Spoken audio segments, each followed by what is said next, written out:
Good morning दोस्तों, राधे राधे, जय श्री कृष्णा। जैसे कुछ बच्चों की पुरानी वीडियो में शिकायत भी आ रही थी कि सर थोड़ी सी आवाज़ कम है, तो उसका हमने समाधान किया है। शायद सभी बच्चों को आवाज़ आ रही होगी। Hello hello hello. ठीक है, वेरी गुड वेरी गुड। देखिए, हम आपको यूपी टीजीटी पीजीटी की पुराने पेपरों की सीरीज लेकर आए हैं, जिसके अंदर मैंने कई पेपरों के सॉल्यूशन आपको करा दिए हैं। आज का जो हमारा टॉपिक है PGT previous year questions paper 2010 का सॉल्यूशन हम कराएंगे आपको। ज़्यादा समय गवाएंगे नहीं। सॉल्व ट्रिक मेथड ऑप्शंस जिसका भी उपयोग होगा उसका उपयोग करते प्रश्नों को जल्दी से जल्दी करने का प्रयास करेंगे। तो देखिए, प्रश्न नंबर फर्स्ट, पहला प्रश्न, ए बी सी कोई तीन समुच्चय है। ए में बी नहीं है और ए में सी नहीं है।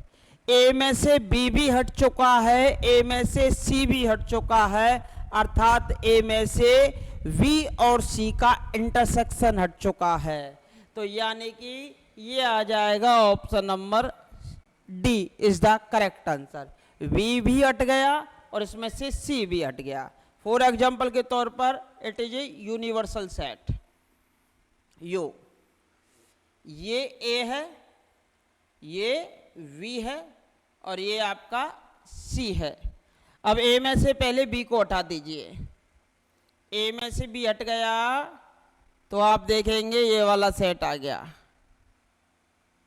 ए में से वी को आपने हटा दिया तो ये वाला सेट आ गया। ये आ गया आपका ए माइनस बी।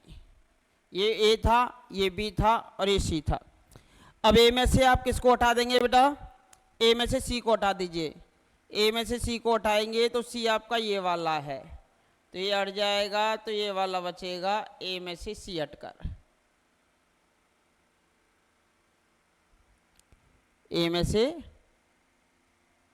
सी हट जाएगा, ये वाला। अब ये जो दिखाई दे रहा है ये आपको दिखाई, ब्लू कलर वाला ए माइनस सी है और रेड कलर वाला ये है। तो यहाँ से इन दोनों का यूनियन जब आप लेंगे तो ये रेड कलर वाला भी आ जाएगा, ब्लू कलर वाला भी आ जाएगा, ये हट जाएगा। तो ये वाला क्या है? वी इंटरसेक्शन सी है, वी इंटरसेक्शन सी। ये वाला जो पोर्शन बचेगा वो वी इंटरसेक्शन सी का बचेगा। तो वी और सी का जो इंटरसेक्शन है वो यहाँ से हट जाएगा। तो ए में से वी इंटरसेक्शन सी आप हटा देंगे तो आपका उत्तर आ जाएगा option number D is the correct answer. Next, एक संबंधार प्राकृतिक संख्याओं के समुच्चय में परिभाषित है।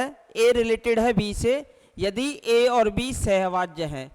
तो बताइए स्वतुल्य होगा क्या? स्वयं स्वयं के साथ सहभाज्य नहीं होता, कोप्राइम नहीं होता। ए और बी सहभाज्य होते यदि ए और बी का अगर मैं महत्तम समवर्त निकालूं या ग्रेटेस्ट कॉमन डिवाइजर निकालूं, वो कितना आना चाहिए? 1 आना चाहिए। अब देखिए, ए और ए का अगर महत्तम समवर्त निकालते हो आप तो वो आपका निकलेगा ए, जो 1 के इक्वल नहीं है। जब 1 के इक्वल नहीं है तो स्वतुल्य नहीं है। कैसा नहीं होगा बेटा? ये रिफ्लेक्सिव नहीं है, स्वतुल्य नहीं है। तो इस केस के अंतर्गत ये स्वतुल्य नहीं है। आवाज तो सभी को आ रही होगी, वेरी गुड।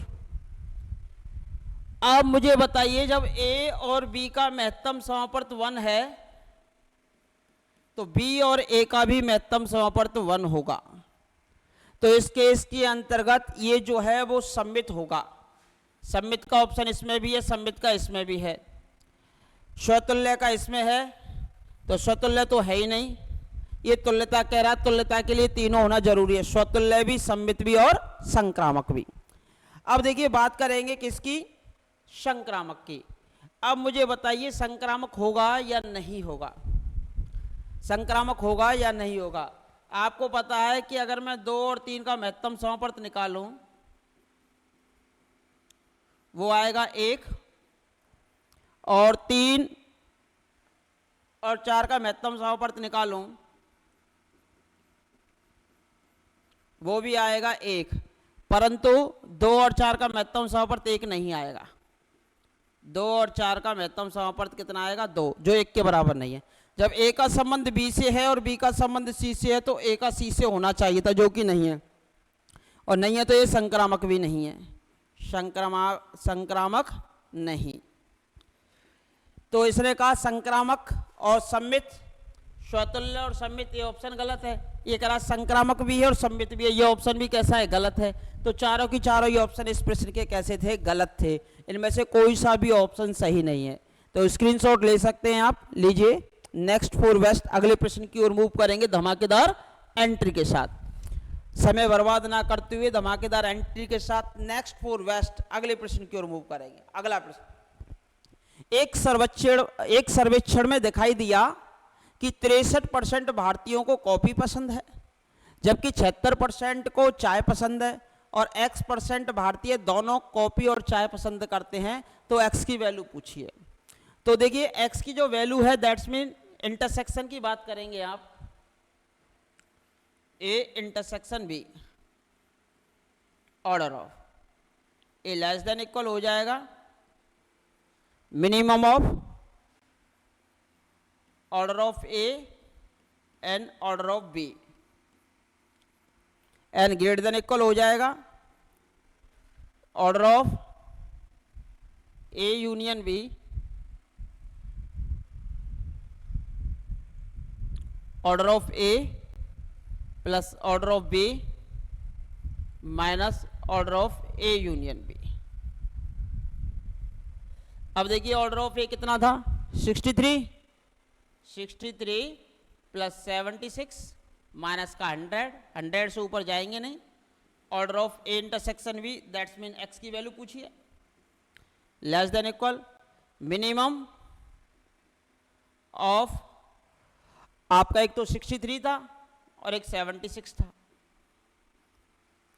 ये हो गए आपके पास कितने, 6 और 3 9, 7 6 13, 139 माइनस 100 तो ये आ गया 39, less than equal X, less than equal, दोनों का मिनिमम क्या हो जाएगा 63।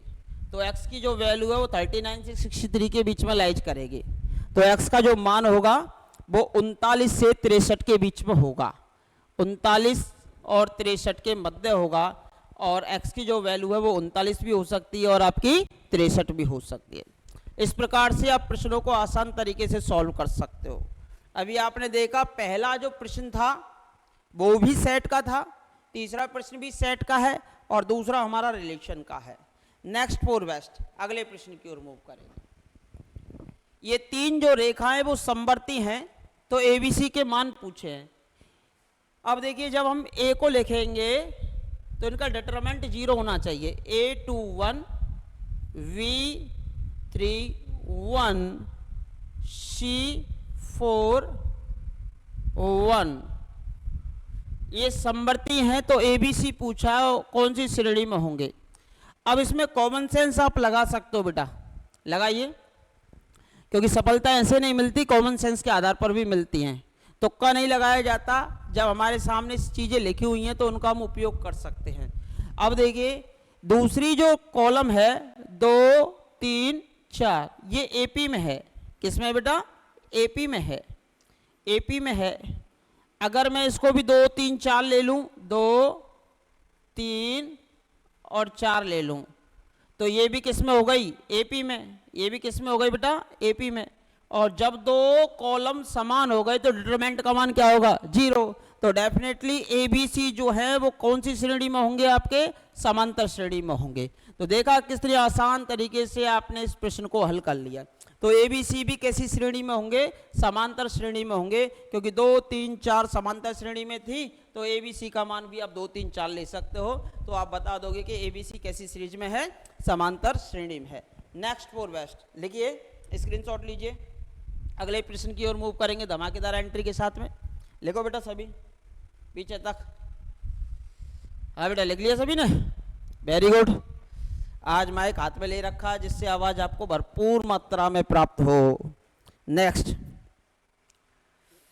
यदि एक संबंध, ये भी सेट रिलेशन फंक्शन का ही है, प्राकृतिक संख्याओं के समुच्चय में परिभाषित किया गया है और xy बराबर xy belongs to natural number 2x plus y बराबर 41। अब मैं स्वयं को स्वयं से रिलेटेड करने के लिए दोनों को x ले लूं, बराबर 41, तो 3x बराबर हो जाएगा 41, तो 41/3। अब बताइए क्या नेचुरल नंबर है, क्या नहीं है, तो स्वतुल्य भी नहीं है। स्वतुल्य नहीं है, स्वतुल्य नहीं है। अब ये स्वतुल्य तो है नहीं बेटा, स्वतुल्य नहीं है। अब देखिए इसके बाद जब x y से रिलेटेड है तो क्या y x से रिलेटेड होगा? क्या नहीं होगा, तो ये सम्मित भी नहीं है, सम्मित नहीं है, सम्मित नहीं है। जैसे कि x का मान 15 ले लीजिए, x बराबर ले लेते हैं 15 और y बराबर ले लेते हो आप 11, 15 29 और 11 41। तो देखिए 2x प्लस वाई बराबर आ जाएगा 41, परंतु 2y plus x not equal to 41। तो ये आपका कैसा नहीं है बेटा? ये आपका कैसा नहीं है? सम्मित नहीं है, स्वतुल्य तो है। अब ये कह रहा है संक्रामक, इनमें से कोई नहीं, कोई क्यों नहीं है? स्वतुल्य है, तो ये संक्रामक भी नहीं होगा। आपको पता है ए का संबंध बी से और बी का सी से, तो ए का सी से होना चाहिए। जैसे कि 15 और 11 इसमें जा रहे हैं, 15 और 11 इसमें जा रहे हैं, तो देखिए 15 और 11 बिलोंग कर रहे हैं आर में। दूसरा ले लीजिए 11, एक्स बराबर क्या ले लेंगे? 11, 11 दूनी 22 और वाई बराबर कितना ले लेंगे? 41 माइनस 22। 11 में से 2 गए तो 9, 19। वाई बराबर कितना ले लेंगे? 19। अब मुझे बताइए, तो यानी कि 11 और 19 भी आपके आर में जा रहे हैं, आर में जा रहे हैं। अब 15 और 11 आर में जा रहा है, ए से बी आर में जा रहा है, बी से सी आर में जा रहा है, तो ए से सी भी आर में जाना चाहिए, परंतु 15 और 19 आर में नहीं जाएंगे, परंतु 15 और 19 जो है वो आर में बिलोंग नहीं करेंगे, संबंध नहीं है, यानी कि संक्रामक नहीं है। संक्रामक है या नहीं है? ये संक्रामक नहीं होगा। ए का संबंध बी से और बी का सी से, तो ए का सी से होए कोई जरूरी नहीं है, तो ये संक्रामक संबंध नहीं है। स्क्रीनशॉट ले लीजिए। तो इसका option number A is the correct answer. इस प्रश्न का जो उत्तर है वो ऑप्शन नंबर फर्स्ट हो जाएगा। नेक्स्ट फॉर बेस्ट, अगले प्रश्न की ओर मूव करेंगे फिर से धमाकेदार एंट्री के साथ। नेक्स्ट, परिभाषित किया गया है स्टार को। स्टार का काम क्या है? एक में पहले ए जोड़ेगा फिर ए भी जोड़ेगा, तो संक्रिया है। पहले का है क्रम विनिमय है, कह रहा है साचर्य है, तो पहले क्रम विनिमयता के लिए ए स्टार भी निकाल लीजिए। जैसे कि 2 स्टार 3 निकाल लेता हूं, तो हो जाएगा 1 + 2, एक के स्थान पे 2 और 3 दूनी 6, कितना आ गया? 6 और 2 8 और 1 9। अब 3 स्टार 2 निकाल लो, तो 1 + 3 और 3 दूनी 6, 6 और 3 9 और 1 10, तो 2 स्टार 3 की जो वैल्यू है वो 3 स्टार 2 के बराबर नहीं है, तो क्रम विनिमय नहीं है। जब क्रम विनिमय नहीं है तो इसी प्रकार साचर्य भी नहीं होगा, तो यहां से साचर्य भी नहीं है, साचर्य नहीं है। एसोसिएटिव प्रॉपर्टी की भी पालना नहीं होगी। जब कम्यूटेटिव नहीं है तो एसोसिएटिव भी नहीं होगी। तो ये कह रहा है क्रम विनिमय लेकिन साचर्य नहीं है, क्रम विनिमय नहीं है, साचर्य लेकिन क्रम विनिमय नहीं है, ना ही क्रम विनिमय और ना ही साचर्य, यानी कि option number C is the correct answer. इस प्रश्न का जो उत्तर है वो ऑप्शन नंबर सी हो जाएगा। यानी कि 6 प्रश्न तक अभी आपके समुच्चय संबंध फलन के प्रश्न चल रहे हैं। ठीक है बेटा।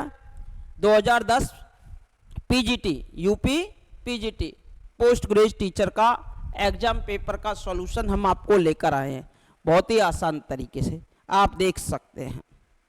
और इसी प्रकार से आपको एग्जाम हॉल के अंदर पेपरों को सॉल्व करना होता है। नीचे दिए गए विकल्पों में से कौन सा विकल्प सही है जबकि आयोटा बराबर होता है √-1? आपको पता होना चाहिए कॉम्प्लेक्स नंबर में Z1 ना तो Z2 से बड़ा लिखा जा सकता है, ना Z1 Z2 से छोटा लिखा जा सकता है, ना Z ये लिखा ही नहीं जा सकता, यानी इनकी कंपैरिजन नहीं की जा सकती। लेकिन ऐसे लिखा जा सकता है Z1 का मापांक Z2 से बड़ा हो सकता है, Z2 का मापांक Z1 से बड़ा हो सकता है। तो इनका तुलनात्मक अध्ययन केवल मापांक में किया जाता है। तुलनात्मक अध्ययन केवल मापांक में किया जाता है, केवल मोड में किया जाता है, मोड में किया जाता है, इतना आपको पता होना चाहिए। मोड में इसका अध्ययन किया जाएगा, ठीक है बेटा। तो इसका हो जाएगा नन ऑफ दीज, इनमें से कोई नहीं। हम कह नहीं सकते कौन किससे बड़ा है, नन ऑफ दीज का ऑप्शन इसका होगा। नेक्स्ट अगला प्रश्न, ये मैंने पहले भी बताया था, z माइनस z1 बराबर r एक वृत्त का समीकरण होता है, वृत्त का समीकरण होता है कॉम्प्लेक्स नंबर में। z1 वृत्त का केंद्र, वृत्त का केंद्र, r त्रिज्या होती है, r जो होती है वो होती है वृत्त की त्रिज्या, रेडियस ऑफ सर्किल। r जो है वो वृत्त की त्रिज्या होगी। That's mean this is equation of circle, this is equation of circle.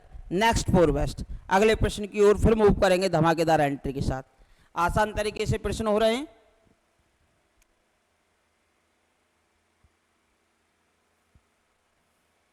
देखिए, √2 आयोटा माइनस √2 आयोटा, आप जानते हो 1 प्लस आयोटा का होल स्क्वायर होता है 2 आयोटा, और 1 माइनस आयोटा का होल स्क्वायर होता है माइनस के 2 आयोटा। इन वैल्यूज को यहां पर रिप्लेस कर दीजिए, अंडर रूट ये हो जाएगा 1 प्लस आयोटा का whole square minus under root 1 minus iota का होल स्क्वायर, ये हो जाएगा 1 plus iota minus 1 minus iota, 1 से 1 कैंसिल, ये बचेगा iota plus iota, that's mean 2 iota,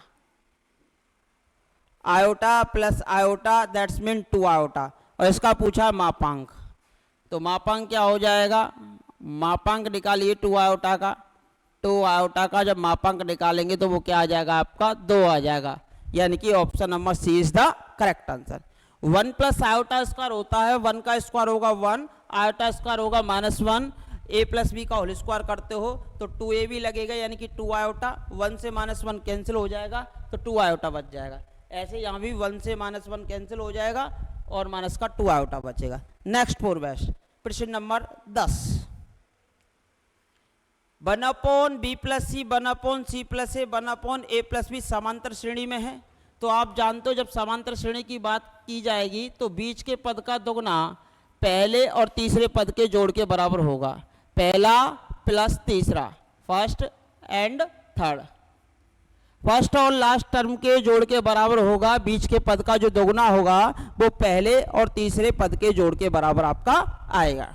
जब इस कैलकुलेशन को सॉल्व करेंगे, जब भी समांतर का क्वेश्चन आता है तो ऐसे प्रश्न समांतर में ही जाते हैं और इसका answer a square b square c square आएगा।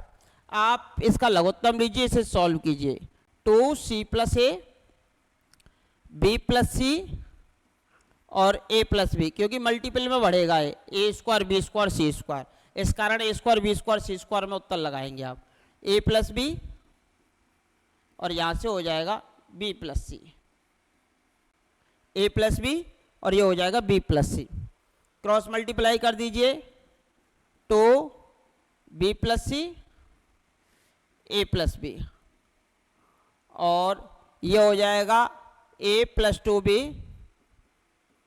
प्लस का c और इसका मल्टीप्लाई हो जाएगा c प्लस a से, e प्लस a से। अब इनको जब आप सॉल्व करेंगे तो टोटल टर्म कैंसिल हो जाएंगी और क्या निकल के आएगा वो देख लीजिए भाई। तो ये हो जाएगा ए बी बी स्क्वायर ए सी और बी सी बराबर, ये हो जाएगा ए सी 2bc ए सी 2bc सी स्क्वायर प्लस ए स्क्वायर 2ab और ac, ये सब कट जाएंगे आपस में तो ये बचेगा 2b square equals to a square plus c square, यानी बीच के पद का दोगुना प्रथम और तीसरे पद के जोड़ के बराबर आ जाएगा। तो ए स्क्वायर बी स्क्वायर सी स्क्वायर आपकी कैसी सीरीज में हो जाएंगे, समांतर श्रेणी में हो जाएंगे। स्क्रीनशॉट लीजिए, अगले प्रश्न की ओर मूव करेंगे। समझ में आ रहा होगा पीछे तक सभी विद्यार्थियों के? Very good, very good. हाँ बेटा, सबके समझ में आ रहा है ना? Very good, very good. Exam paper नज़दीक है, इस कारण बस थोड़ा फास्ट कराना पड़ता है बच्चों को भी। थोड़ी फिर वीडियो ऐसा लगता है कि बहुत ज़्यादा लंबी हो गई, तो इसी वजह से इसको फास्ट कराया जाता है। Next four best. यदि किसी गुणोत्तर श्रेणी का तीसरा पद 4 है, अब जीपी की बात कर रहा है, तीसरा पद 4 आना चाहिए, तो 1 2 4 8 16 ये तीसरा पद है। तीसरा पद 4 है, तो पहले 5 पदों का गुणनफल पूछा है और 4 के पदों में उत्तर दे रखा है 1 2 3 4 5।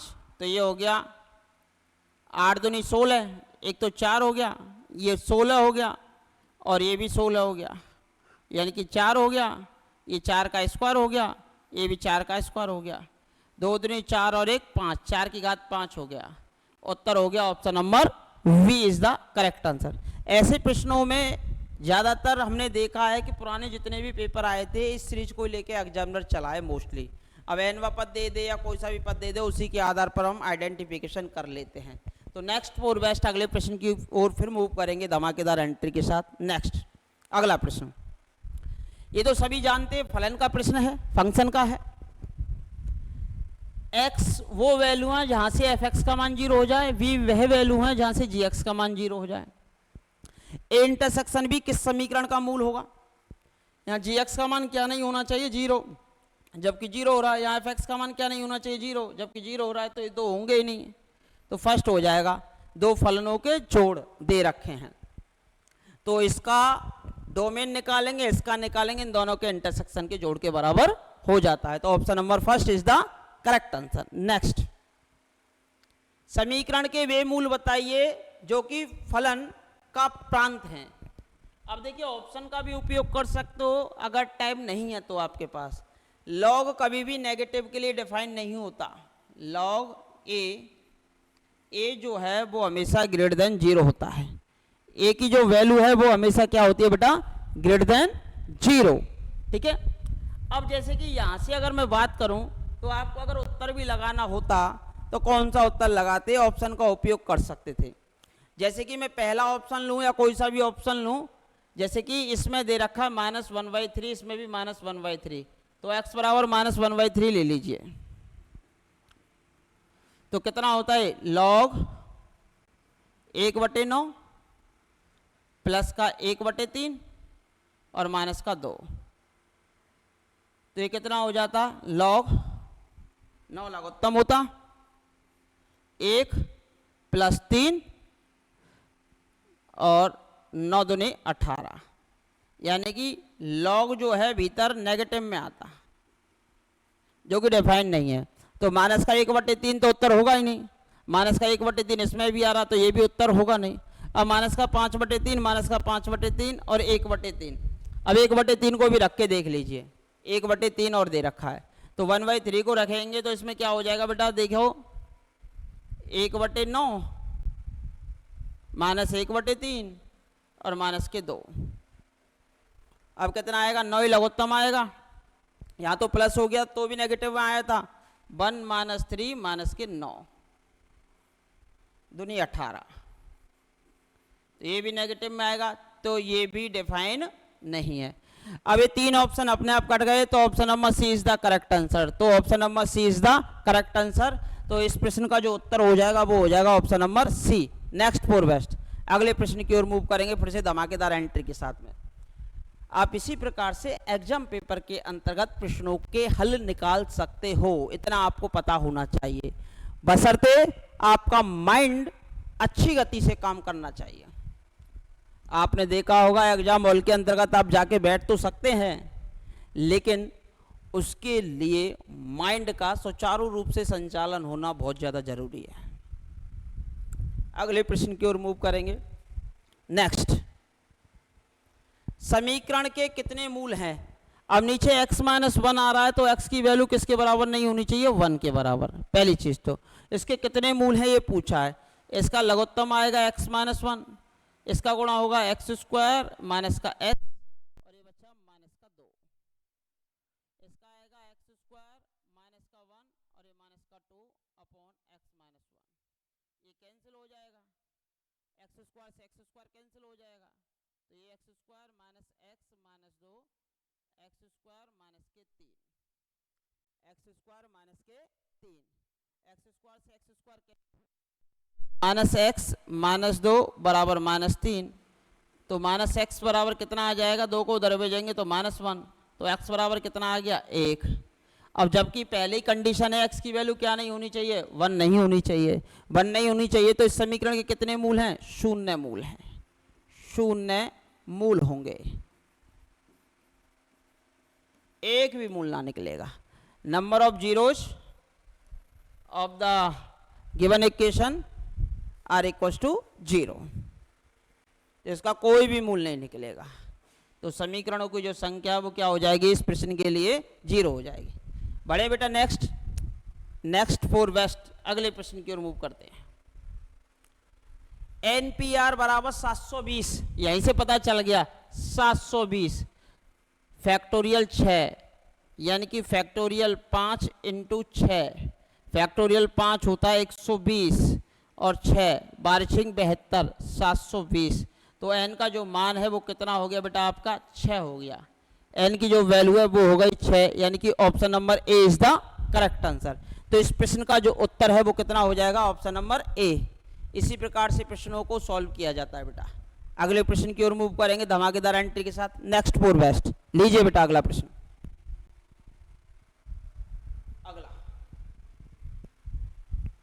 अब देखो ऑप्शन भी लिखे हुए हैं, सब कुछ लिखा हुआ है, देखो कितना बन रहा है 36, यानी कि 36।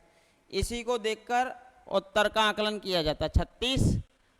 अब 8 चौक 32 बनते हैं और 9 चौक 36, यानी कि 9 के पहाड़े में 36 आता है, तो यानी कि ऑप्शन नंबर बी ही निकलेगा इसका आंसर। आप देख सकते हो 9 के पहाड़े में ही 36 आएगा बेटा, तो n बराबर 9 रख दो, तो 9 से r का मान 3 माइनस 1, 36 9 से 3, ये हो जाएगा 9c2 36 9c3, फैक्टोरियल 9 फैक्टोरियल 2 और 9 माइनस 2 फैक्टोरियल 7, 36 फैक्टोरियल 9 फैक्टोरियल 3 और ये फैक्टोरियल 6। ठीक है बेटा, फैक्टोरियल 3 फैक्टोरियल 9 से फैक्टोरियल 9 कैंसिल, ये बचा फैक्टोरियल 2 और ये बचा 7 इंटू फैक्टोरियल 6, ये बचा 36 और ये बचा 3 इंटू फैक्टोरियल 2 और ये आपका बचेगा कितना फैक्टोरियल 6, इससे कट जाएगा और ये फैक्टोरियल 2 से फैक्टोरियल 2 कट जाएगा और ये 12 या 36, ये आपका आ जाना चाहिए। एक बार मैं इसको देखता हूँ बेटा, 1 मिनट, प्रश्न को देखना पड़ेगा, शायद ये आंसर होना चाहिए इसका। प्रश्न को देख लेते बेटा एक बार, ऑप्शन तो सेटिस्फाई होगा। 16 NCR-1 बराबर 36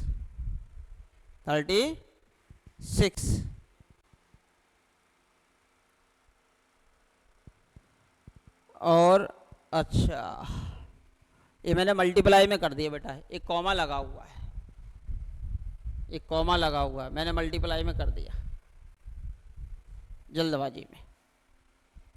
ये NCR-1 36 आएगा, तो यानी कि 9C2, इसे खोलेंगे तो 9 गुणा 8 और फैक्टोरियल 2 गुणा 1, ये कटेगा 4 बार और 9 चौक 36, यही ऑप्शन संतुष्ट कर रहा है, तो इसका आंसर ऑप्शन नंबर बी हो जाएगा। दूसरे में रख लो NCR का मान 84 आना चाहिए, 9C3 तो ये हो जाएगा 9 गुणा 8 गुणा 7 और ये फैक्टोरियल 3 यानी कि 3 गुणा 2, ये 3 तिया 9 और ये 2 चौके 8 और 4 तिया 12, 12 सत्ते 84, तो यही ऑप्शन इसको संतुष्ट कर रहा है। Option number second is the correct answer. मैंने इसको डॉट प्रोडक्ट में समझा था, इस कारण ये प्रश्न का उत्तर गलत हो गया था। अब इसका उत्तर बिल्कुल सही है, ऑप्शन नंबर सेकंड ही इसको संतुष्ट कर रहा है। 36 से हमने आकलन कर लिया था, 9 के पाड़े में ही 36 आएगा, तो n का मान आपको 9 लेना ही पड़ेगा। ठीक है बेटा। Next for best. एक बहुभुज में 170 विकर्ण है, तो n into n minus 3y2 equals to 170।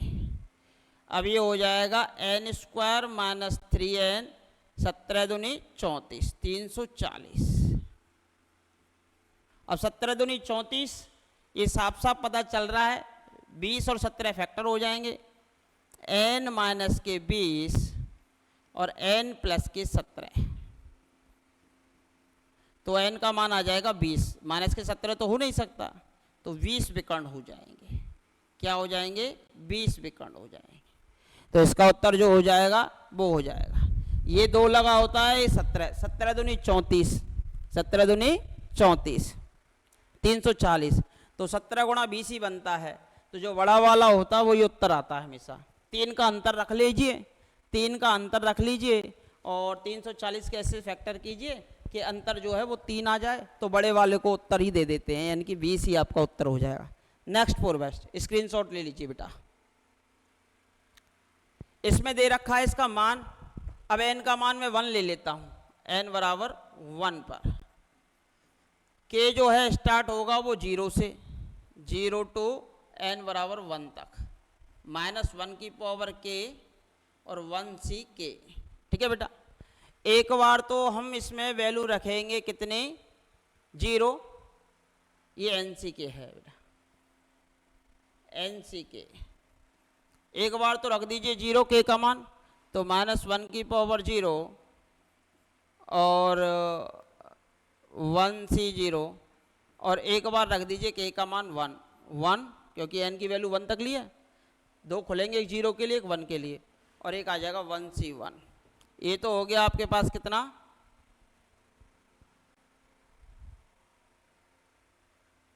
Plus, और ये आपका मल्टीपल में।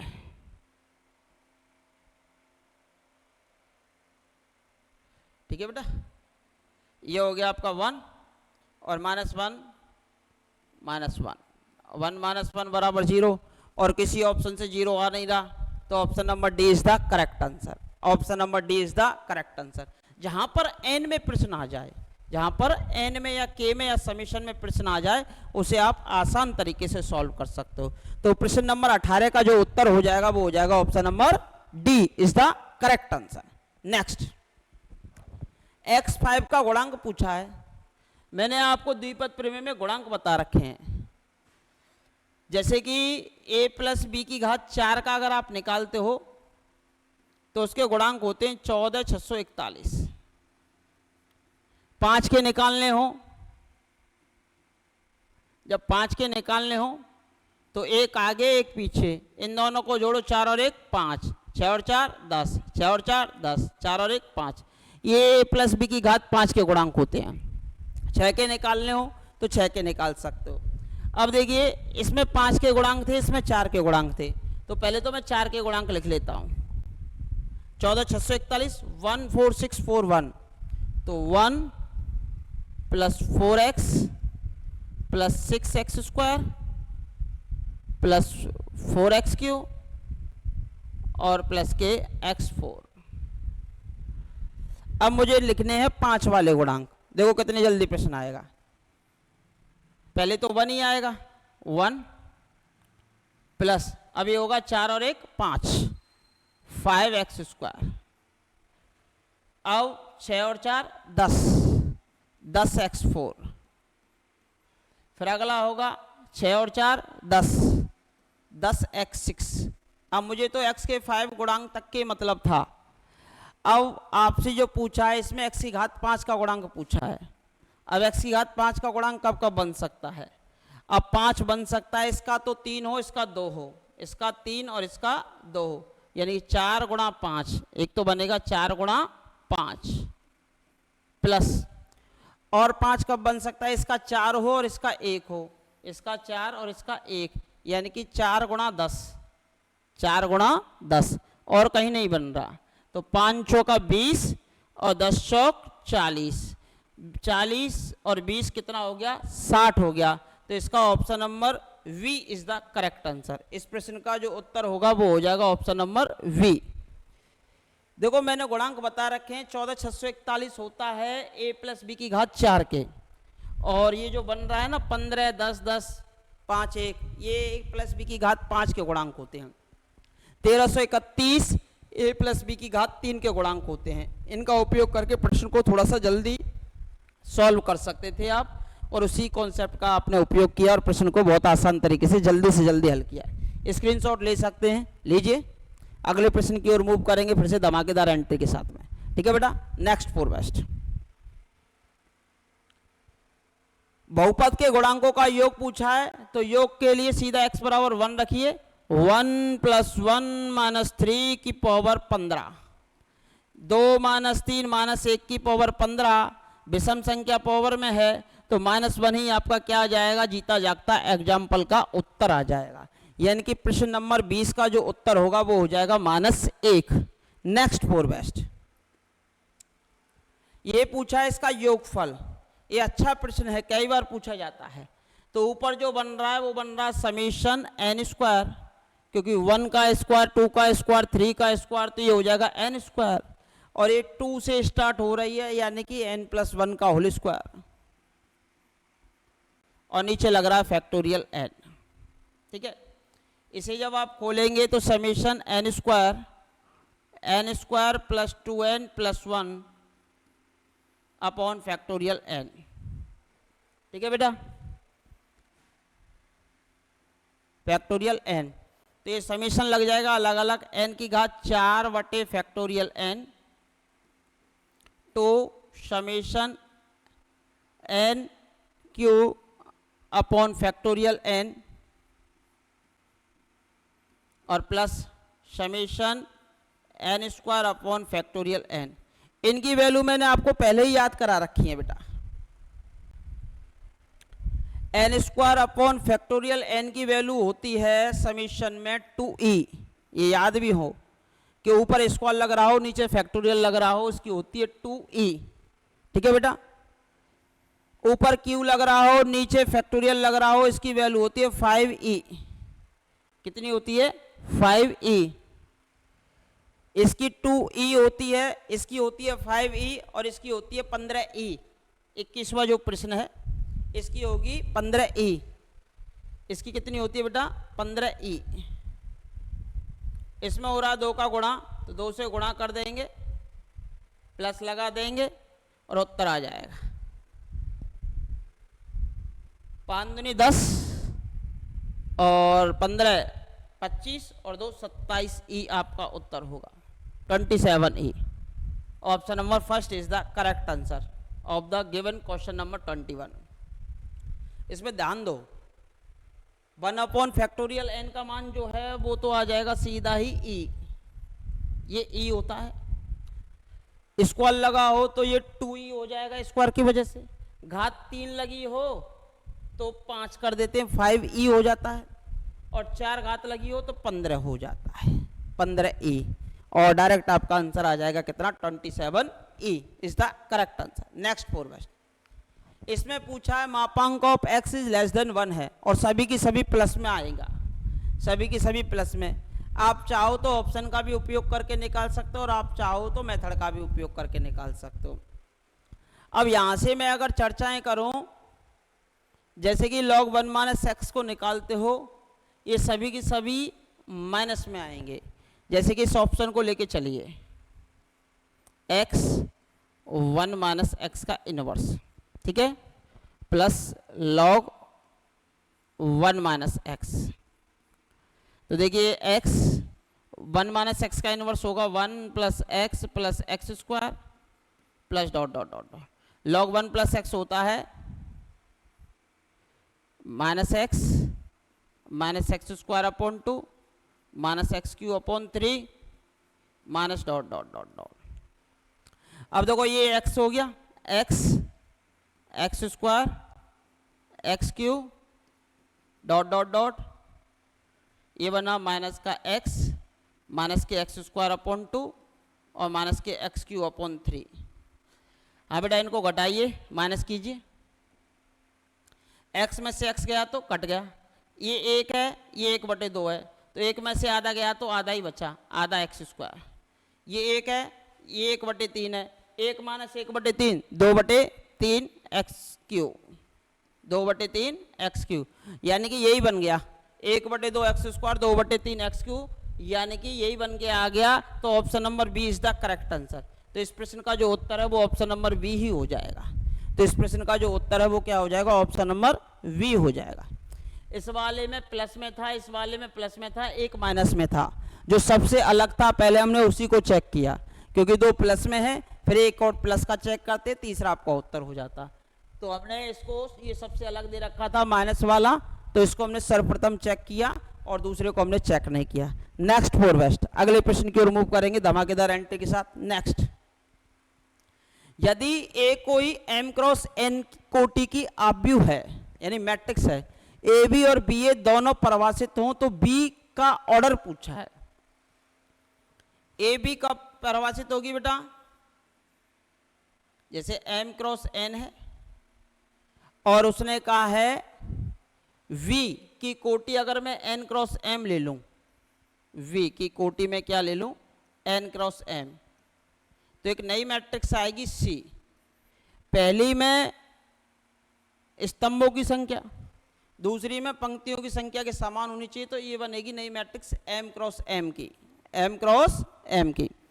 और उसने कहा है बी ए भी पॉसिबल हो, बी ए जैसे n क्रॉस m और a है m क्रॉस n, तो नई मैट्रिक्स बनी D जिसका ऑर्डर आ गया n क्रॉस n। तो दोनों ही संभव हो गए, तो option number B is the correct answer.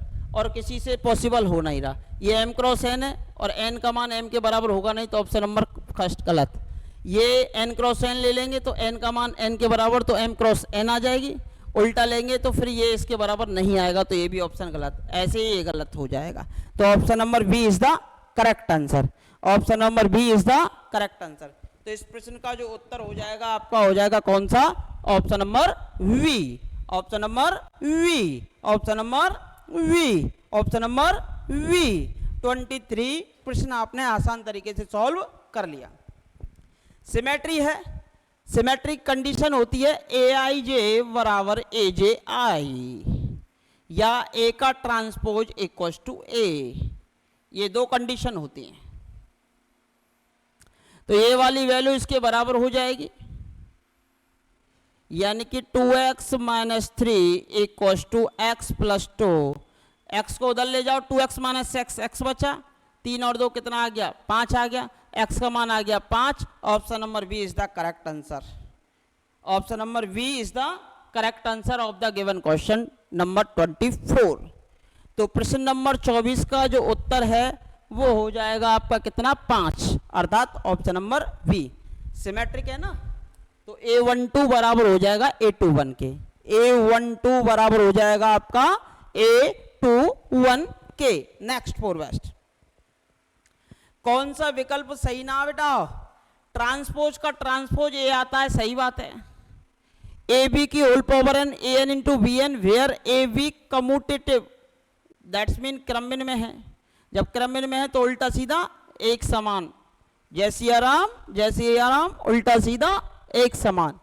अब a माइनस आई और i प्लस ए करो बेटा, if and only if A square बराबर क्या हो, आई हो। तो देखो a का i से किया तो a आ जाएगा, a का a से किया तो क्या आ जाएगा, a स्क्वायर, i का i से किया तो क्या आ जाएगा, माइनस का i, और i का a से किया तो आ जाएगा माइनस का a, बराबर में कितना, 0। फिर वो कह रहा है बराबर में 0 तब आएगा जब a स्क्वायर की वैल्यू क्या हो, i हो। तो देखो a से तो a कैंसिल हो चुका है, और a स्क्वायर माइनस आई बराबर क्या आ गया, 0। तो a स्क्वायर बराबर क्या आ जाएगा, बोलिए i आ जाएगा, क्या आ जाएगा, i आ जाए। तो ये भी क्या है, सत्य है। लेकिन a plus b a minus b, a का a से करोगे तो आ जाएगा a स्क्वायर, a का b से करोगे तो आएगा माइनस का ए बी, v का a से करेंगे तो आएगा वी ए, क्योंकि क्रमभिन्न में नहीं है ना, और v का माइनस बी से करोगे तो माइनस का वी स्क्वायर। अब ये बताओ क्या ए स्क्वायर माइनस बी स्क्वायर के बराबर आ रहा है क्या? नहीं। तो इसका जो उत्तर होगा वो हो जाएगा option number first is the correct answer, यानी कि ये वाला आपका गलत है। ऑप्शन नंबर फर्स्ट ही आपका कैसा है बेटा? गलत है। तो इस प्रश्न का उत्तर हो जाएगा ऑप्शन नंबर 1। तो इस प्रकार आपने आसान तरीके से 25 तक प्रश्न कर लिए हैं। अब इसी प्रकार धीरे धीरे गति को बढ़ाते हुए आगे की ओर प्रश्नों की ओर मूव करेंगे। एबीसी समांतर श्रेणी में है, इसका मान पूछा है, एक्स किसी ऑप्शन में है नहीं, जहां एक्स नहीं है तो उस एक्स को उड़ा दो, खत्म खत्म खत्म। अब बचा क्या? 1 2 3 2 3 4 2 3 4 और ए बी सी। अब ए बी सी कैसी सीरीज में दे रखे हैं? समांतर में। अब समांतर में दे रखे हैं तो आपकी मर्जी है कुछ भी मान लो। 2 3 4 कैसी है? समांतर। 1 2 3 कैसी है? समांतर। अगर इसके स्थान पे मैं 2 3 और 4 रख दूं तो ये वाला कॉलम और ये वाला कॉलम कैसे बन गए बेटा? सेम। जहां दोनों कॉलम सेम वहां डिटरमिनेंट का मान क्या? 0। और जहां डिटरमिनेंट का मान 0 तो option number C is the correct answer. इस प्रश्न का जो उत्तर है वो हो गया ऑप्शन नंबर सी। इस प्रश्न का जो उत्तर है वो हो गया ऑप्शन नंबर सी।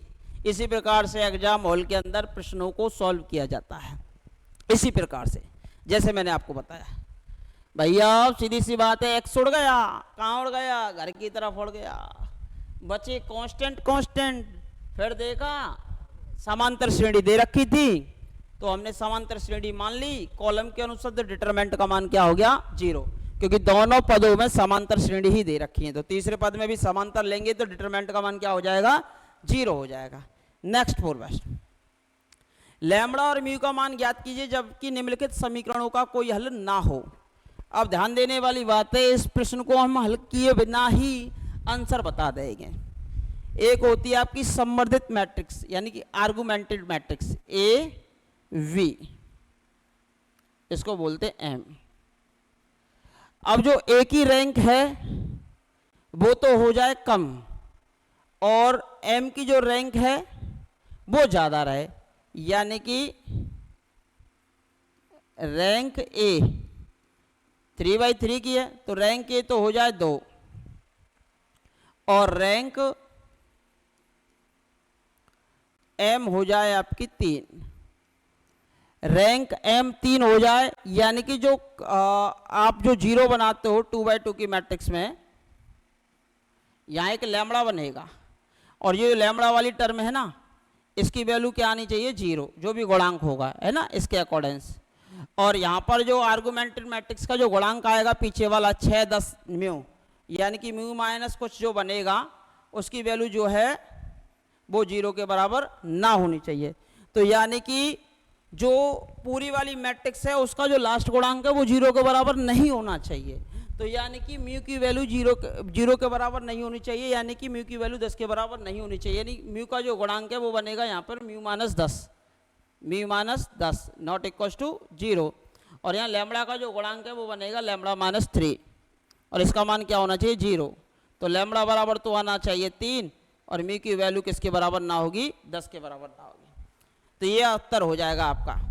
अगर वो कहता अद्वितीय हल है, अगर वो कहता अद्वितीय हल है, जब अद्वितीय हल की बात करता तो दोनों का मान 0 नहीं होना चाहिए था।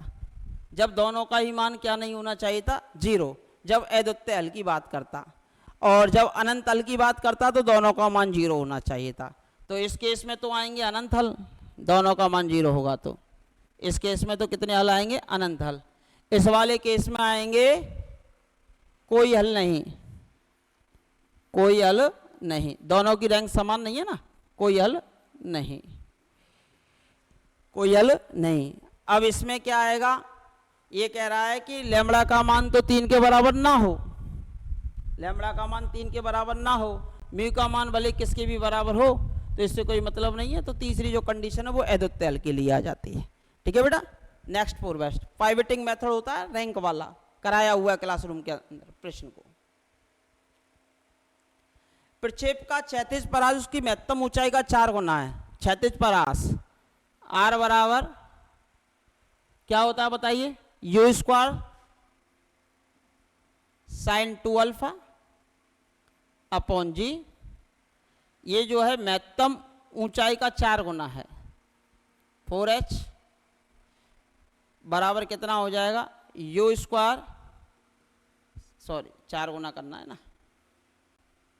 4 you square sine square alpha upon 2g, जी से जी कट गया, यू स्क्वायर से यू स्क्वायर कट गया, और इस 2 से 4 2 बार कट गया। अब साइन 2 अल्फा को खोलिए तो आएगा 2 साइन अल्फा कॉस अल्फा, और बराबर में बचा 2 साइन स्क्वायर अल्फा, एक साइन से अब ये आपका एक साइन उड़ जाएगा, और 2 से 2 साइन बटे कॉस बनेगा tan alpha, tan alpha equal to हो जाएगा 1, तो अल्फा कितना हो जाएगा बेटा आपका 45 डिग्री, कितना हो जाएगा 45 डिग्री। तो अल्फा का जो मान होगा उस केस के अंतर्गत 45 डिग्री हो जाएगा। तो option number B is the correct answer. तो इस प्रश्न का जो उत्तर होगा वो हो जाएगा आपका कौन सा, ऑप्शन नंबर वी। स्क्रीनशॉट ले लीजिए बेटा सभी, very good and very good. Next, जब दो बराबर पूर्ण प्रत्यास्थ गोले आपस में टकराते हैं तो उनका वेग केंद्र के अनुदिश होगा। जब दो टकराएंगे गोले तो पहले का वेग दूसरे में चला जाएगा, दूसरे का पहले में चला जाता है, तो आपस में ये क्या हो जाते हैं बेटा, बदल जाते हैं, आपस में एक दूसरे में बदल जाते हैं। नेक्स्ट, ये वृत्त दे रखा है x ग्रेटर देन इक्वल 0 है, तो केंद्र पे तो होगा ही नहीं। अर्धगोलीय परिकलित, तो आधा गोला लेना है और आएगा x अक्ष पे ही। अब आधे गोले का यहाँ आएगा कहीं भी और आएगा x अक्ष पे, तो यानी कि 0 से स्टार्टिंग है, ये तो होंगे ही नहीं, और एक से बड़ा वाला आएगा तो यानी कि ये आएगा 4a, ये होगा नहीं, तो 4a अपॉन 3 0 इसका आंसर हो जाएगा, क्योंकि उसने कहा है ना x की वैल्यू 0 लेंगे तो फिर y की वैल्यू भी 0 आएगी, सेंटर पॉइंट आ जाएगा। यानी कि x की वैल्यू थोड़ी सी हटके है, x की थोड़ी सी हटके है, तो डेफिनेटली x की वैल्यू 0 तो होगी नहीं। अब कितनी हटके होती है, ऊपर 3 से बड़ा आता है हमेशा मान, ठीक है। नेक्स्ट, 3 बलों के बीच एक कण साम्यावस्था में जिनके 2 बल समकोण में लगे हुए हैं, एक बल दूसरे की तुलना में दोगुना है। तो देखो इसकी तुलना में दोगुना है, ये भी दोगुना है और ये भी दोगुना है। तीसरे बल परिणाम में 10 है, 10 न्यूटन है, तब दोनों बलों का परिणाम क्या होगा। तो यानी कि परिणाम निकालना है दोनों बलों का। तो देखना परिणाम क्या निकलेगा इनका, इसका स्क्वायर करो 20 आ जाएगा, इसका स्क्वायर करो 20, 20 गुणा 4 80, और कितना आ गया 100, और 100 का वर्गमूल कितना आ गया 10, और उसने क्या कहा था प्रश्नानुसार, क्या आना चाहिए 10 newton. Option number B is the correct answer. इन दोनों का परिणाम निकाल दिया, r बराबर √p² प्लस q² निकाला, इन दोनों का परिणाम निकाल दिया और आपके पास कितना निकल के आ गया 10 ही आ गया। तो option number B correct answer है। इनका निकालो, ये आएगा 10 और ये आएगा 40, 50 आएगा। ऑप्शन नंबर बी एक इनकरेक्ट है। इसका आएगा 20 का स्क्वायर 400 और इसका स्क्वायर आएगा 100 500, और 500 का हो जाएगा 10 √5। ये भी उत्तर सही नहीं होगा। Option number B is the correct answer. तो इस प्रश्न का जो उत्तर है वो हो जाएगा ऑप्शन नंबर वी। तो आपने देखा इस प्रश्न को आपने केवल और केवल ऑप्शन के जरिए ही सॉल्व कर लिया। इस प्रश्न को आपने केवल और केवल किसके जरिए सॉल्व कर लिया बेटा, ऑप्शन ऑप्शन एंड ऑप्शन, ठीक है। सफलताएं ऐसे नहीं मिलती, जीवन भर संघर्ष करते करते हो जाते हैं। सफलता प्राप्त करने के लिए अगर आप एक बारी 6 महीने ढंग से अपने जीवन को लगा देंगे समर्पण भावना के साथ, तो डेफिनेटली आपको सफलता 100% मिलेगी। नेक्स्ट, थोड़ा समय कम रहता है इस वजह से मुझे जल्दी जल्दी प्रश्न कराने पड़ते हैं। नेक्स्ट बेटा, समीकरण को संतुष्ट करता है तो x का मान पूछा है 0 से 3π में। करो बेटा, sin x को t मान लो तो 2t² प्लस के 5t माइनस के 3 इक्वस टू 0। 3 दूनी 6, 3 दूनी 6, 2t²। अब इसके फैक्टर करो, प्लस का 5 बनना चाहिए, तो ये आ गया 3t। अच्छा माइनस के 6 और आना चाहिए ना, माइनस के 6 आना चाहिए। सीधा आचार्य से कर लो। t बराबर minus b plus minus √b² minus 4ac। 3 दूनी 6, 6 चौक 24 upon 2a। 2 sin square x plus 5 sin x minus 3। 4ac। 3 दूनी 6, 6 चौक 24 b² माइनस 4ac। 25 और 24 49। 49 का वर्गमूल हो जाएगा प्लस माइनस 7 बटे 2a 4 t। तो t का मान है साइन एक्स। साइन एक्स बराबर एक बार तो ले लेंगे प्लस का चिन्ह, 7 माइनस 5 2 बटे 4 यानी कि 1 बटे 2।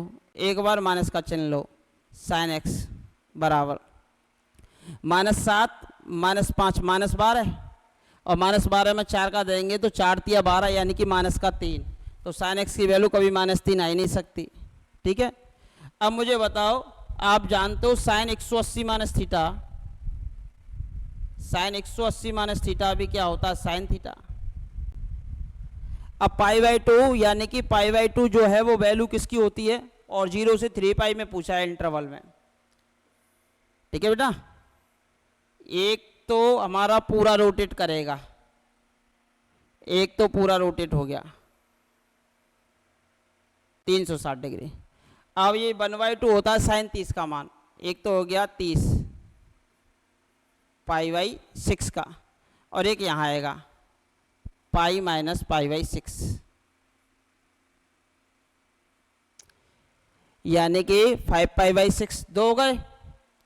जब 2 हो गए यानी कि पूरे 360 घूमने पर 2 मान आ गए, फिर एक मान और घुमाना है यहाँ तक। ठीक है, फिर 2 मान फिर आ जाएंगे, 1 और 1 2, तो 2 और 2 टोटल कितनी वैल्यू आ जाएंगी, 4 आ जाएंगी। तो इस समीकरण के जो हलों की संख्या हो जाएगी वो कितनी हो जाएगी, 4। तो इस प्रश्न में जो हलों की संख्या होगी वो कितनी हो जाएगी, आपकी 4 हो जाएगी। कितनी हो जाएगी बेटा, 4 हो जाएगी। नेक्स्ट फॉर बेस्ट, अगले प्रश्न की ओर कीजिए बेटा सभी। ये प्रश्न मैंने 2001 टीजीटी का जो पेपर कराया था उसमें भी कराया था, फिर बता रहा हूं। जो नेगेटिव आएगा उसी में उत्तर होगा। V नेगेटिव है, A और C पॉजिटिव है, तो देखो A और C पॉजिटिव है, V नेगेटिव है, यही उत्तर हो जाएगा। इसमें V नेगेटिव है तो ये उत्तर होगा नहीं, इसमें भी V नेगेटिव है, ये उत्तर होगा नहीं, इसमें A पॉजिटिव है लेकिन C नेगेटिव है तो ये भी उत्तर होगा नहीं। तो option number V is the correct answer. ऐसे प्रश्नों को देखकर भी किया जा सकता है। तो इस प्रश्न का जो उत्तर है वो हो जाएगा ऑप्शन नंबर V। तो V इसमें नेगेटिव आएगा, A और C दोनों पॉजिटिव ही आएंगे। नेक्स्ट,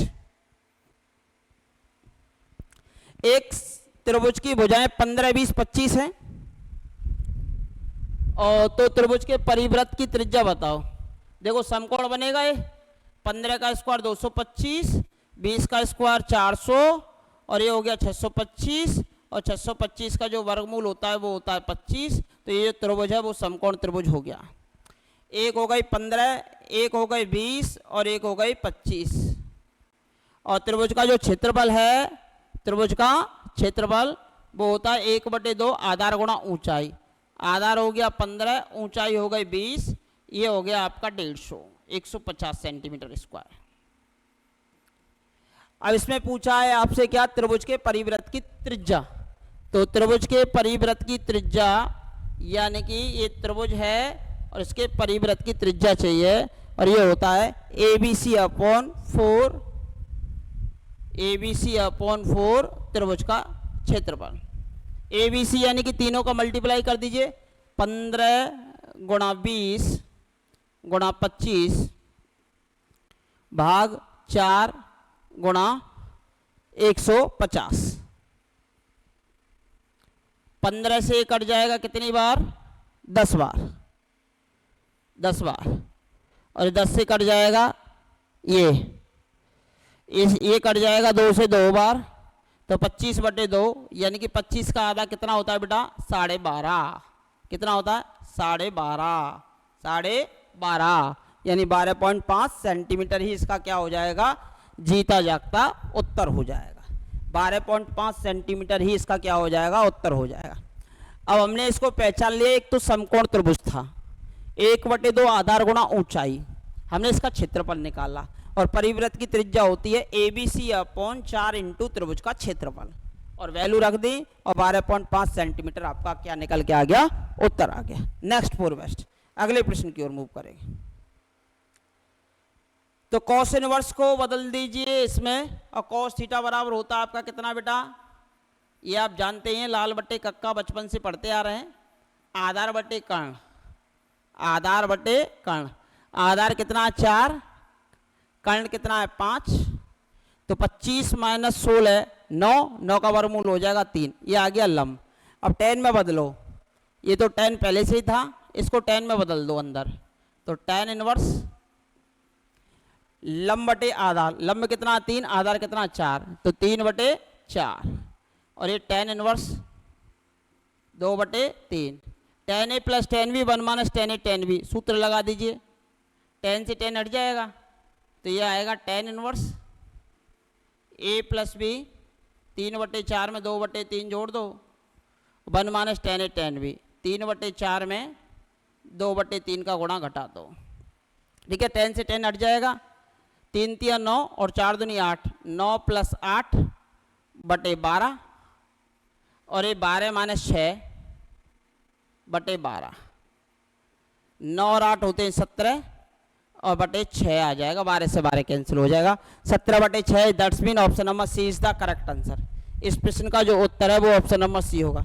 एग्जाम हॉल के अंदर भी इसी प्रकार से आपको प्रश्नों को हल करना होता है, आपको इतनी ज़्यादा प्रैक्टिस होनी चाहिए कि प्रश्नों को आप आसान तरीके से हल कर सको। समझ में आ रहा है ना बेटा पीछे तक सभी को, वेरी गुड। नेक्स्ट स्क्रीनशॉट ले लीजिए।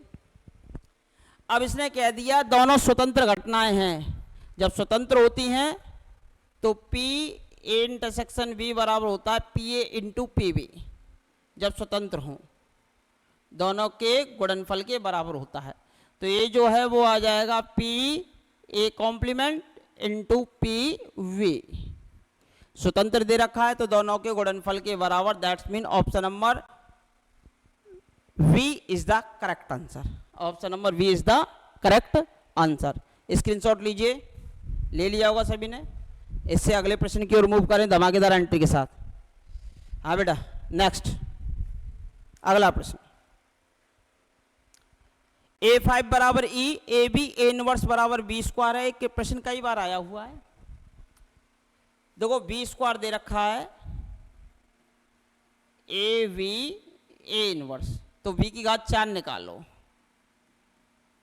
AB A इनवर्स का AB A इनवर्स से मल्टीप्लाई हो जाएगा, A इंटू A इनवर्स तत्समक बनेगा, तो ये बचेगा V, और ये भी B, तो B स्क्वायर A इनवर्स, ये हट जाएगा, ये वाली टर्म जो है वो तत्समक के कारण हट जाएगी, ये वाली, ठीक है।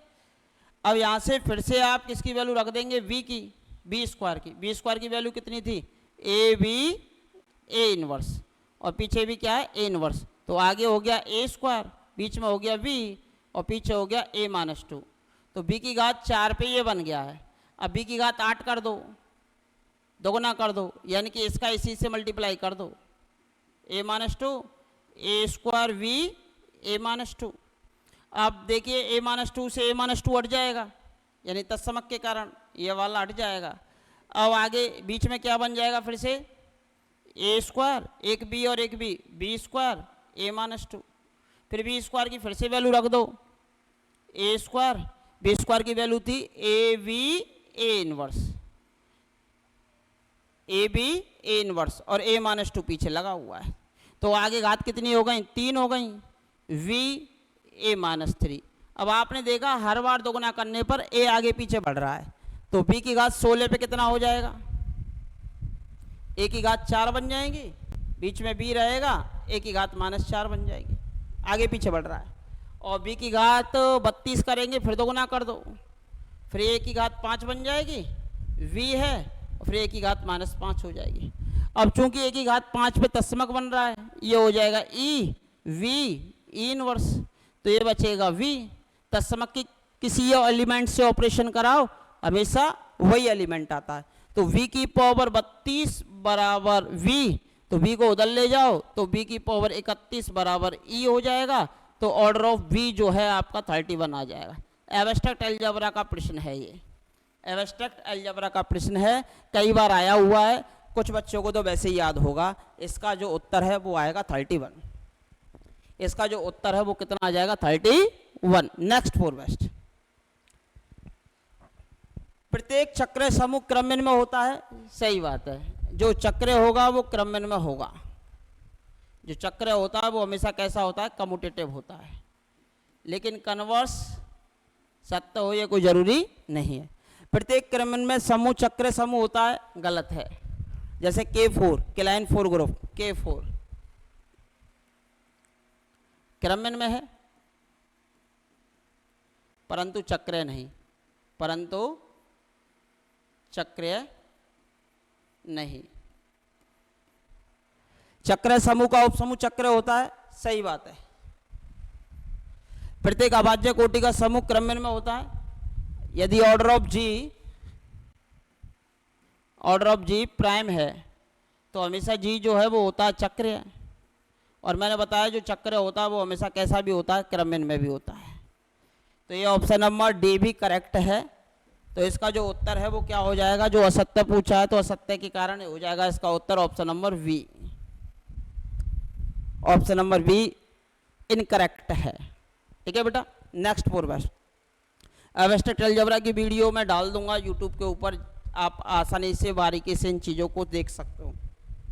ये पेपर ऐसे होते हैं जिनसे आपको बढ़त मिलती है एग्जाम हॉल के अंतर्गत। ठीक है बेटा। नेक्स्ट V दे रखा है, W दे रखा है, उपसमुच्चय है, तो पूछा उपसमिष्टि है या नहीं है। अगर कोई वेक्टर जाता है तो अल्फा इंटू वी भी V में जाना चाहिए। अब देखो ये x और y दोनों पॉजिटिव दे रखे हैं, अगर मैं नेगेटिव ले लूं, क्या ले लूं, नेगेटिव, तो ये दोनों पॉजिटिव होने चाहिए। तो देखो जैसे कि मैं ले लेता हूं 2 माइनस का इंटू एक्स एंड वाई, तो ये हो जाएगा माइनस का 2x और ये माइनस का 2y। इसने कहा ये दोनों पॉजिटिव आने चाहिए थे, लेकिन ये नेगेटिव आ गया तो ये बी में नहीं जाएगा। बी में नहीं जाएगा तो ये सदिश समष्टि नहीं है। ये क्या नहीं है, सदिश समष्टि नहीं है। ऐसे इसने कहा है एक्स और वाई का जो गुणनफल है वो पॉजिटिव होना चाहिए, ग्रेटर देन इक्वल 0 होना चाहिए। अब मैं मान के चलो, ठीक है, एक्स ले लिया मैंने 2 और वाई ले लिया 3, इन दोनों का गुणनफल जो है वो कितना है, पॉजिटिव है। लेकिन मैं आगे -2 से गुणा कर दूं तो ये आ जाएगा माइनस का 4 और ये हो जाएगा माइनस का 6। इन दोनों का गुणनफल भी कितना है, पॉजिटिव है।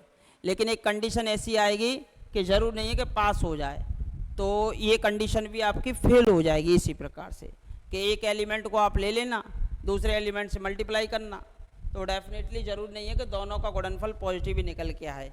दो वेक्टरों के जोड़ के आधार पर भी आप कर सकते हैं कि एक नेगेटिव ले लीजिए, एक पॉजिटिव ले लीजिए, दो वेक्टरों को जोड़िए, तो जरूर नहीं है कि उनका सम जो है, सॉरी मल्टीपल जो है वो ग्रेटर देन इक्वल 0 ही निकल के आए। ठीक है बेटा। तो देखिए कर सकते हो आप इस प्रकार के प्रश्नों को। जैसे कि एक वेक्टर ले लीजिए 3 2, गुणनफल कैसा है, पॉजिटिव है। दूसरा वेक्टर ले लीजिए -4 और 2, सम करो कितना आएगा, -1 और 4। यहाँ एक्स वाई कितना आएगा, गुणा करो, एक्स वाई आएगा -4, जो क्या आ गया, <0। तो कंडीशन क्या होगा, ये फेल। तो ना तो V सदिश समष्टि है और ना ही W। तो पहला तो गलत है, ये भी गलत है, ये भी गलत है। तो V और W दोनों ही उपसमष्टि नहीं है, दोनों ही वेक्टर सबस्पेस नहीं है। तो ऐसे के लिए क्रॉस काउंटर एग्जाम्पल हमें लेना पड़ता है। क्रॉस काउंटर एग्जाम्पल आप लेंगे तो आसानी से आप प्रश्न को हल कर लेंगे। Next four best. x के किस मान के लिए रैखिक आश्रित हैं, यानी कि LD पूछा, लीनियर डिपेंडेंट। लीनियर डिपेंडेंट के लिए डिटरमिनेंट का मान होना चाहिए 0। तो x 0 7 1 2 1 2 -1 और 3, इस डिटरमिनेंट का मान आप कर देंगे 0। तो कीजिए बेटा, ये आ गया x 6 + 1 7, ये हो जाएगा 0, और ये प्लस का 7 -1 -4 -5, और इस डिटरमिनेंट को कर देंगे 0। तो यानी कि 7x बराबर हो जाएगा, इसको इधर ले जाओ तो 7 × 5 प्लस का हो जाएगा, 7 से 7 कैंसिल, तो x बराबर आ जाएगा आपका 5। तो 5 इज द करेक्ट आंसर। यदि x की वैल्यू आप 5 लेते हैं तो डिटरमिनेंट का मान क्या हो जाएगा, 0 हो जाएगा। थोड़ा सा रिलैक्स कर लेते हैं, बोलते बोलते गला भी थक चुका है, थोड़ा सा पानी का भी सेवन कर लेते हैं।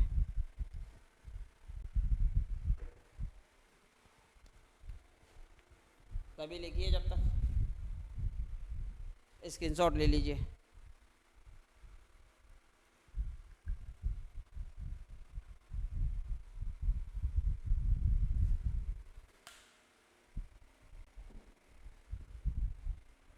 हेलो, देखिए बेटा, नेक्स्ट दो समष्टि पूछिए, इसकी विमा पूछिए। Dimension, dimension of a + b होती है dimension of a, dimension of b minus dimension of a intersection b। बताओ कितने वेरिएबल हैं यहाँ, 1 और 1 2, तो इसकी डायमेंशन हो गई 2।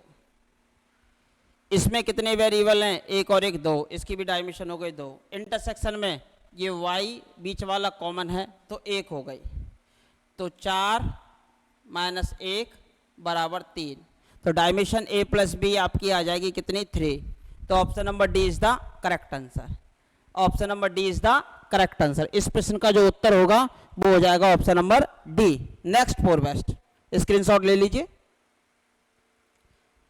ए पूछा है कौन सा शून्य अवयव है। केले हैमिल्टनियन थ्योरम जानते हो, केले हैमिल्टनियन थ्योरम। प्रत्येक मैट्रिक्स अपनी अभिलाक्षिक समीकरण को संतुष्ट करती है। प्रत्येक मैट्रिक्स अपनी अभिलाक्षिक समीकरण को संतुष्ट करती है। तो 2/2 के लिए आता है a² माइनस ट्रेस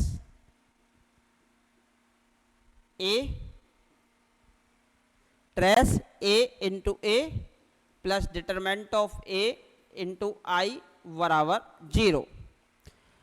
अब ट्रेस क्या आएगा, -2 और -3 -5, और -5 माइनस पहले से लिखा हुआ है तो 5a हो जाएगा, और डिटरमिनेंट आएगा कितना, +5 सॉरी 6, 3 दूनी 6, तो a² + 5a + 6i हो जाएगा आपका उत्तर 6i। a² + 5a + 6i is the correct answer. That's mean option number first is the correct answer. इस प्रश्न का जो उत्तर है वो हो जाएगा आपका option number first. Next for best, ले लीजिए स्क्रीनशॉट बेटा सभी। अगला प्रश्न, फलन दे रखा है मोड ऑफ x + 3। जहां भी नुकीला पॉइंट आ जाता है वहां पर आपका जो फलन है वो सतत तो होता है लेकिन अवकलनीय नहीं होता। ये होता है मोड ऑफ x का ग्राफ, y बराबर मोड ऑफ x का ग्राफ। लेकिन इसमें 3 जुड़ चुका है तो 3 मान प्रतिस्थापित हो जाएगा। x बराबर 0 पर y की वैल्यू आ जाएगी 3। इसका ग्राफ ऐसे बनेगा, y बराबर मोड ऑफ x + 3। ये जो पॉइंट आएगा वो आएगा 0 और 3। इस पॉइंट पर ये कैसा नहीं है बेटा, अवकलनीय नहीं है। इस पॉइंट पर क्या नहीं है, अवकलनीय नहीं है। अवकलनीय नहीं है क्योंकि शार्प पॉइंट आ गया, अवकलनीय नहीं। नुकीला पॉइंट आ गया, और नुकीला पॉइंट का मतलब है इस पे 2 स्पर्श रेखाओं का अस्तित्व होगा, तो ये आपका अवकलनीय नहीं होगा। और ये जब अवकलनीय नहीं है तो इसका मतलब क्या हुआ, ये सभी जगह सतत है परंतु अवकलनीय नहीं है। ये कह रहा आर पर सतत 7 ही अवकलने, गलत। आर पर सतत, लेकिन आर पर कहीं भी अवकलने नहीं, केवल 3 को छोड़कर सभी जगह अवकलने है, ये गलत। आर पर सतत लेकिन आर के कुछ बिंदुओं पर अवकलने नहीं, सही बात है। आर अपॉन आर पर सतत, ये गलत है। तो यानी कि option number C is the correct answer. Screenshot ले लीजिए। नेक्स्ट फॉर बेस्ट, अगले प्रश्न की ओर मूव करेंगे धमाकेदार एंट्री के साथ। ये दे रखा है परिभाषा का डोमेन पूछा है, परिभाषा का डोमेन। तो ये पता है आपको कि अंडर रूट कब पॉसिबल होता है, जब भीतर वाली जो संख्या का मान है वो ग्रेटर देन इक्वल क्या हो, 0 हो। तो यहां से log 10 5x minus x square upon 4 greater than equal क्या होना चाहिए, 0। log को उधर भेजो तो 10 की पावर 0 हो जाएगा। 5x minus x square by 4 greater than equal 10 की पावर 0 कितना होगा, 1। तो इसको उधर भेज दो, 5x minus x square greater than equal 4। X square 5x को उधर ले जाओ तो x square minus 5x less than equal इधर आ जाएगा, सॉरी माइनस का 4, सॉरी प्लस का 4 लेस देन इक्वल 0। गुणनखंड करो, x माइनस 4 4 एकम 4 और x minus 1 less than equal 0। तो आप जानते हो एक तो आएगा 1 और एक आएगा 4। जब भी ग्राफ बनाते हो पॉजिटिव से स्टार्ट होता है, सभी को पता है ना। ये आएगा पॉजिटिव नेगेटिव पॉजिटिव, यानी कि ये आ गया आपका पॉजिटिव, ये आ गया नेगेटिव और यहाँ आएगा पॉजिटिव। अब नेगेटिव वाला है close interval 1 to 4, close interval 1 to 4 क्योंकि इक्वल लगा हुआ है, इक्वल लगा हुआ है तो 1 to 4। ये ओपन लगा हुआ लेफ्ट से, ये 0 से 5 है, ये भी 0 से 5 है, तो क्लोज इंटरवल 1 to 4 हो जाएगा। और ऑप्शन का भी उपयोग करके आप इस प्रश्न को सॉल्व कर सकते थे। तो इसका जो उत्तर है वो हो जाएगा ऑप्शन नंबर फर्स्ट। अगले प्रश्न की ओर मूव करेंगे। अब देखो इसमें तो कुछ था ही नहीं। x बराबर -1 पे देखो, y बराबर माइनस ई इनवर्स, यानी y बराबर आ गया -(1/e) और x बराबर 0 पर देखो, y बराबर आ गया 0। ये नेगेटिव में सबसे छोटा मान है। कैसा मान है? छोटा मान। और छोटा मान है तो दैट्स मीन x बराबर -1 पर कैसा हो जाएगा? निम्नलिखित बिंदु हो जाएगा। उच्चिष्ट तो होगा ना?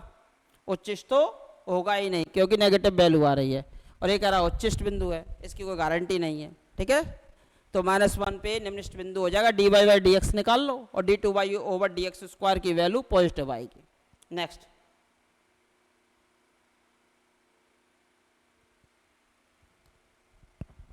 रैखिक अवकल समीकरण है x के पदों में dx/dy y/(1 - y² into x बराबर a y/(1 - y²। आइए पूछा है इंटीग्रेटिंग फैक्टर, e की पावर p dy हो जाएगा y/(1 - y² dy। अब देखिए यहाँ पर इसका अवकलन होता है -2y, तो -2 से ऊपर गुणा कर दो और -2 से भाग दे दो। ठीक है बेटा, क्योंकि प्लस का 2 बन जाएगा। अब इसका अवकलन हो गया आपके पास कितना? चाहे प्लस में कर लो बेटा, प्लस में दे रखा है नहीं, माइनस में दे रखा है। तो कितना आ जाएगा? e की पावर -1/2 log 1 - y²। एक घात ऊपर चली जाएगी, log से log हट जाएगा, तो 1 - y² की घात -1/2 अपॉन में आ जाएगा √1 - y²। ये प्रथम कोटि प्रथम घात का रैखिक अवकल समीकरण है और इसका जो गुणांक है वो आ जाएगा option number A is the correct answer. Classroom में अलग तरीके से पढ़ाया जाता है, आप जानते ही हैं, और यहाँ चूंकि हम पेपर का सॉल्यूशन करा रहे हैं तो थोड़ा फास्ट गति से करा रहे हैं। जो बच्चे जानते हैं, पढ़े हुए होते हैं, उनकी समझ में आता है। देखो पूर्ण समाकल पूछा है इस समीकरण का, f पी क्यू बराबर 0 के रूप में है,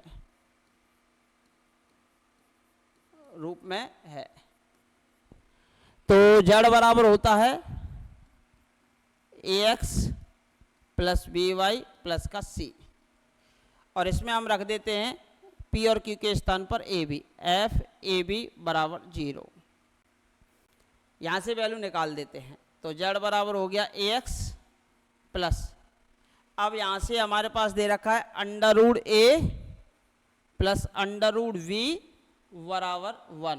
यहाँ से p के स्थान पर रख दो a, q के स्थान पर रख दीजिए v, तो मैं v की वैल्यू निकालूंगा, तो रूट v बराबर हो गया 1 माइनस अंडर रूट a, तो v बराबर हो गया 1 माइनस अंडर रूट a का होल स्क्वायर, तो यहाँ रख दीजिए 1 minus under root a 1 minus under root a का होल स्क्वायर हो गया, इनटू में y और प्लस का c। कौन सा ऑप्शन है बेटा? ax plus 1 minus under root a का होल स्क्वायर y प्लस का c, that's mean option number A is the correct answer. इस प्रश्न का जो उत्तर है वो हो जाएगा आपका option number 1। Next four best, screenshot ले लीजिए। दीर्घवृत्तीय आंशिक अवकल समीकरण B square minus 4ac less than 0 है, तो ये लेस देन वाला हमेशा किसको निरूपित करेगा बेटा? दीर्घवृत्त को। ग्रेटर देन 0 है तो अति परवलय को, अति परवलय को, और बराबर 0 है तो परवलय को निरूपित करता है। तो किसको निरूपित करेगा? परवलय को। अब चूंकि लेस देन 0 होगा तो ही दीर्घवृत्त आएगा, दैट्स मीन नकारात्मक। लेस देन 0 होगा तो ही आपका दीर्घवृत्त निकलेगा, अर्थात नकारात्मक होगा। नेक्स्ट फोर बेस्ट, अगले प्रश्न की ओर मूव करेंगे फिर से। सदिश आगुण्य है, आगुण्य सदिश की शर्त होती है curl F vector equal to हो जाएगा 0, तो I J K del over del X del over del Y और डेल ओवर डेल जेड, ये दे रखा है x प्लस 2y प्लस का ए जेड, और y का गुणांक है 0 और k का गुणांक है x। इसे निकालेंगे बेटा, और इसे हम कर देंगे किसके बराबर? 0 के बराबर। तो निकालिए बेटा, क्या आएगा? ये आ गया i, इसका x के रेस्पेक्ट में क्या आएगा? 0 माइनस 0, तो ये तो आ गया 0 माइनस जे, इसका करेंगे x के रेस्पेक्ट में 1, इसका करेंगे z के रेस्पेक्ट में a, माइनस होगा ना, तो माइनस का a प्लस का k, इसको ढको, इसका करेंगे x के रेस्पेक्ट में 0, इसका y के रेस्पेक्ट में आ जाएगा 2 माइनस का। अब चूंकि यहां से a बराबर 1 लें तो इसकी वैल्यू 0 नहीं है, k का गुणांक 0 नहीं, तो इससे पॉसिबल ही नहीं है, गुणांक 0 नहीं आ रहा, 0 नहीं, तो ये आगुण्य नहीं होगा। तो इसने आगुण्य कहा है, तो इनमें से कोई नहीं इसका मान आएगा।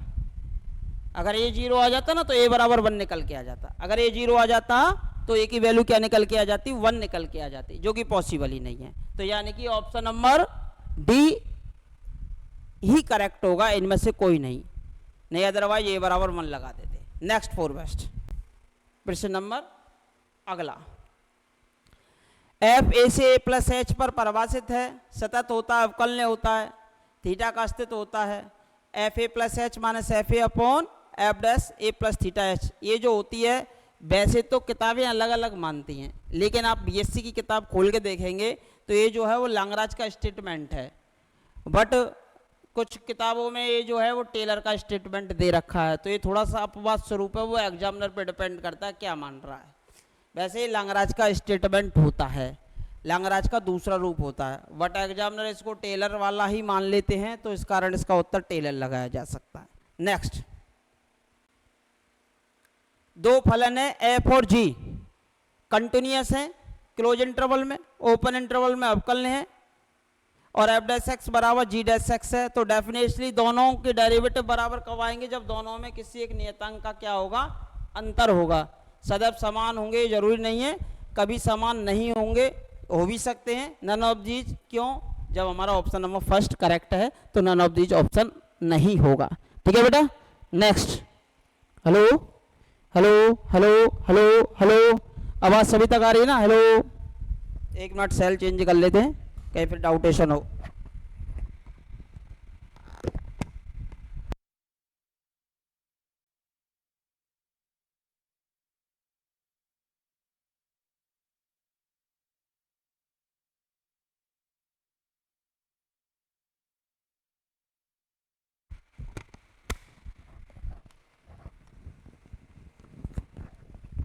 हेलो हेलो हेलो, हाँ अभी आवाज आ रही है बेटा सभी तक। देखिए ये दे रखा है 2 mod of x plus 3 mod of y less than equal C. तो A mod of x plus B mod of y less than equal C का जो क्षेत्रफल होता है, क्षेत्रफल वो होता है 2c² अपॉन ए बी। सी कितना है बेटा? 6, तो 6 का स्क्वायर। ए बी कितना है? 2 गुणा 3, यानी कि 6 बन गया नीचे भी। अब एक 6 से एक 6 कट जाएगा और 6 दूनी क्या बचेगा? 12। तो 12 इसका आंसर हो जाएगा। Option number B is the correct answer. आसान तरीके से आपने इस प्रश्न को भी हल कर लिया और इस प्रश्न का जो उत्तर हो जाएगा वो हो जाएगा option number we. Option number we, option number V. Next, 4 वेस्ट। सदिश दे रखे हैं, समांतर षटफलक का आयतन पूछा है, तो आप जानते हैं A vector B vector C vector का अदिश त्रिगुणन होता है। तो ये हो जाएगा आई जे के। ये है आपका 1 2 -1, ये है -2 0 3, ये है आपका 0 7 -4। इसे निकाल दीजिए बेटा। आई जे के होता है बेटा समांतर षटफलक का आयतन, तो इसे निकाल दीजिए। क्या आएगा? कितना आया? 1 2 -1। ठीक है, क्या आएगा बोलिए? 1 0 -21 प्लस का 2, सॉरी माइनस का 2, माइनस का 2, ये हो जाएगा 8 8 और 0, और ये आ जाएगा माइनस का 1, ये 7 दूनी 14 माइनस के, तो ये हो गया माइनस का 21, माइनस के 16 और प्लस के 14। तो ये माइनस का 21, 16 में से 14 गए तो माइनस के 2, माइनस का 23। कभी आयतन जो है वो नकारात्मक होता नहीं, तो दिस इम्प्लाई 23 इकाई जो भी होगी क्यूब में, वही आपका आंसर हो जाएगा, यानी कि 23 घन इकाई आपका उत्तर हो जाएगा, यानी कि ऑप्शन नंबर फर्स्ट। इनका अदिश त्रिगुणन निकाल लेते हैं तो समांतर षटफलक का आयतन निकल जाता है। नेक्स्ट, अगला प्रश्न दे रखा है। इस बिंदु से होकर जाने वाले और इस सदिश के लंबवत समतल का समीकरण पूछा है, तो ऑप्शन से हम इस प्रश्न को सॉल्व कर लेंगे, मेथड की कोई ज़रूरत है नहीं। तो देखो कौन सा संतुष्ट करता है। रखो इस बिंदु से माइनस का 15, 3 पंजे 15, ये हो जाएगा 0, और ये हो जाएगा प्लस का 7, और ये माइनस का 22। ये बताओ क्या 0 के बराबर आ जाएगा? क्या नॉट इक्वल टू 0, तो पहला तो उत्तर होगा ही नहीं। ये करो 5 या 15, माइनस का 15 प्लस के 0, 7 दूनी 14 और ये 22 बराबर 0 आ जाएगा क्या? ये दो पॉजिटिव आ रहे हैं, तो ये भी 0 के बराबर नहीं आएगा, तो ये उत्तर भी कैसा है? गलत है। इसमें ले लीजिए माइनस के 15 प्लस के 0, और ये रखा है आपने 7, तो माइनस के 7 और प्लस के 22, तो 7 और 15 22, माइनस 22 क्या आ गया? 0। और चौथे में रख लीजिए माइनस के 15 प्लस के 0 और माइनस के 14 और माइनस के 22, ये भी 0 के बराबर नहीं आ रहा। That's mean option number C is the correct answer. तो इस प्रश्न का जो उत्तर है वो हो जाएगा ऑप्शन नंबर सी। इस प्रश्न का जो उत्तर है वो क्या हो जाएगा आपका, option number C is the correct answer. Next, F dash X बराबर 2x, सीधी सी बात है पैराबोला आएगी एक्स स्क्वायर और x बराबर 0 पर f0 बराबर कितना होता है बेटा 0 और f2 का मान पूछा है, तो f2 कितना हो गया बेटा 2 का स्क्वायर और 2 का स्क्वायर कितना होता है 4। Option number D is the correct answer. इस प्रश्न का जो उत्तर है वो हो जाएगा ऑप्शन नंबर डी। पैराबोला है, एक्स स्क्वायर का अवकलन 2x होता है, आपको पता है, और इस पे 0 पे 0 ही आती है वैल्यू। इस प्रकार का प्रश्न बहुत ज़्यादा पूछा जाता है, मैंने पहले भी बताया था फिर बता रहा हूँ। समेशन लगाएंगे n और ये n स्क्वायर प्लस के r स्क्वायर है और r बराबर 1 to n चल रहा है। समेशन लगाएंगे r बराबर 1 to n, n square common निकालेंगे 1 प्लस आर वाई एन का होल स्क्वायर बन जाएगा। r अपॉन n को आप रखते हो x, ये पता ही है आपको, और 1 बाई एन को क्या रखते हो आप dx, और समेशन कन्वर्ट हो जाता है इंटीग्रेशन में, और 0 to 1 जहाँ समेशन चल रहा है, और ये बन जाएगा 1 प्लस एक्स स्क्वायर, और 1 प्लस एक्स स्क्वायर का इंटीग्रेशन कितना होता है tan inverse x, tan inverse x, और 0 to 1, tan 0 की वैल्यू 0, 1 की वैल्यू पाई बाई 4, तो उत्तर हो जाएगा आपका पाई बाई 4। यानी कि क्वेश्चन नंबर 56 का जो आंसर होगा वो हो जाएगा option number first. Option number first is the correct answer. तो इस प्रश्न का जो उत्तर हो जाएगा वो हो जाएगा option number first is the correct answer. Next for best, 1 plus E X 1 minus C X का समाकलन पूछा है। वैसे तो आप बिना लिमिट का प्रश्न है तो इसका अवकलन ये आ जाना चाहिए, इसका समाकलन ये आ जाना चाहिए, ठीक है। तो e की पावर माइनस एक्स लघुत्तम आएगा 1 प्लस ई एक्स और 1 प्लस 1 अपॉन ई एक्स, तो ये ऊपर चला जाएगा, तो नीचे क्या आ गया ई एक्स अपॉन ई एक्स प्लस 1 का होल स्क्वायर। अब नीचे ई एक्स प्लस 1 का होल स्क्वायर बनना चाहिए और वही प्लस में इसका अवकलन करना, अवकलन करो इसका अवकलन 1 अपॉन एक्स का होता है 1 upon x square, 1 plus E x का होल स्क्वायर, फिर अंदर का करो कितना आ जाएगा इंटू ई एक्स। इसका अवकलन ये है तो इसका समाकलन ये होगा, तो option number D is the correct answer.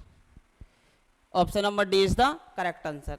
या फिर ई एक्स प्लस 1 को आप मान लेते टी, ई एक्स डी एक्स बराबर हो जाता आपका डी टी, तो ये समाकलन हो जाता आपके पास 1 upon T square into D T. इसका समाकलन होता माइनस के 1 बाई टी, यानी कि माइनस के 1 अपॉन ई एक्स प्लस 1। कैसे भी कर सकते हो, ऑप्शन नंबर डी आता, चाहे तो मेथड से कर लो या इसका अवकलन ये आ जाना चाहिए था, तो सीधी सी बात है वही आपका उत्तर हो जाता। नेक्स्ट फॉर बेस्ट, अगले प्रश्न की ओर मूव करेंगे। नेक्स्ट बेटा एफ डैश ई पूछा है, अवकलन कर दीजिए। एफ डैश एक्स पहले तो लॉग का होगा बाहर वाले का, तो एक लॉग ई एक्स नीचे आ गया, फिर अंदर वाले का होगा लॉग ई एक्स का होता 1 बाई एक्स।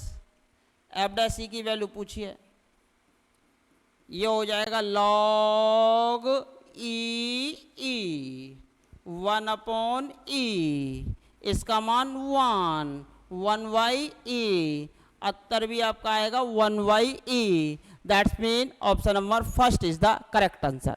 स्क्रीनशॉट लीजिए जिससे अगले प्रश्न की ओर मूव किया जाए। नेक्स्ट, साइन इनवर्स एक्स का कॉस इनवर्स एक्स के सापेक्ष अवकलन। Cos inverse 1 minus x square को क्या लिख सकते हो आप, ये आपका साइन इनवर्स एक्स के बराबर ही होता है। अब स्वयं का स्वयं के सापेक्ष, ये भी साइन इनवर्स एक्स और ये भी साइन इनवर्स एक्स, स्वयं के सापेक्ष अगर अवकलन करेंगे तो हमेशा कितना आता है 1 आता है। तो इस प्रश्न का जो उत्तर है वो हो जाएगा आपका 1। जब स्वयं का स्वयं के सापेक्ष आप अवकलन करेंगे तो उसका उत्तर हमेशा कितना आता है बेटा, 1 आता है। तो इसका हो जाएगा option number D is the correct answer. सतत पूछा है, सतत पूछा है तो सी का मान इसके लिमिट के बराबर होगा और x बराबर 0 रखेंगे तो 0/0 का रूप है, dl लगेगा 3 बार। ऊपर का अवकलन ऊपर करो, ये आ गया 9 माइनस 3 तिया 9 cos 3x अपॉन 5 तिया 15 x स्क्वायर। लिमिट लग रही है x टेंड्स टू 0। dl में ऊपर का अवकलन ऊपर, नीचे का नीचे। अब x बराबर 0 रखेंगे तो फिर से 0/0 का रूप हो गया। फिर से अवकलन कर दो, लिमिट x टेंड्स टू 0, इसका 0 हो जाएगा 9 तिया 27 और cos का होता है साइन, वो भी माइनस में, तो ये होगा 27 साइन 3x और 15 दूनी 30x। फिर से 0/0 का रूप बन गया, 0 डालेंगे ना जब x का मान, तो ऊपर का अवकलन ऊपर करो, नीचे का नीचे, तो लिमिट x टेंड्स टू 0 27 तिया 81 cos 3x और ये बचेगा 30। लिमिट रख दो, cos 0 का मान होता है 1, 81/30, ये किससे कटेगा बताओ, 3 से, ये आ जाएगा नीचे 10 और ये 27/10। कोई ऑप्शन है क्या, नहीं है। 27 दे रखा लेकिन 10 नहीं है, तो नन ऑफ दीज, इनमें से कोई नहीं। तो इस प्रश्न का जो उत्तर होगा वो होगा नन ऑफ दीज, इनमें से कोई नहीं। नेक्स्ट फोर बेस्ट, अगले प्रश्न क्यों रिमूव करेंगे। लिख लीजिए बेटा, सभी स्क्रीनशॉट ले लीजिए, लंबा होता है बेटा पेपर एक, यही आपको एक एग्जाम हॉल में करना पड़ता है। मैं इस वजह से करा रहा हूँ, इससे आपको प्रैक्टिस हो जाएगी कि हम एग्जाम हॉल में कैसे करते हैं और आप कैसे करते हैं। तो जैसे ही आप इस प्रैक्टिस को पकड़ लेंगे तो आपको कोई दिक्कत नहीं आएगी। ठीक है बेटा, तो नेक्स्ट फोर वेस्ट, अगले प्रश्न को रिमूव करेंगे धमाकेदार एंट्री के साथ। अगला प्रश्न, कैटेनरी के लिए समीकरण पूछा है, तो देखिए यहां से dy/dx निकाल लो और ये होता है tan साई के बराबर, और ये कितना हो जाएगा c, अंदर का होगा 1/c और cos हाइपरबोलिक का हो जाएगा sin हाइपरबोलिक x/c। c से c कट गया, s इक्वल्स टू होता है c tan साई, तो tan साई बराबर कितना हो जाएगा s/c, s/c। तो यहाँ से हम वैल्यू रख देंगे s/c बराबर आ गया sin हाइपरबोलिक x/c। s की वैल्यू निकालो आप, तो c इधर भेज देंगे, c sin हाइपरबोलिक x/c, यानी कि ऑप्शन कौन सा आया देख लीजिए बेटा, option number 3 is the correct answer. Option number 3 is the correct answer.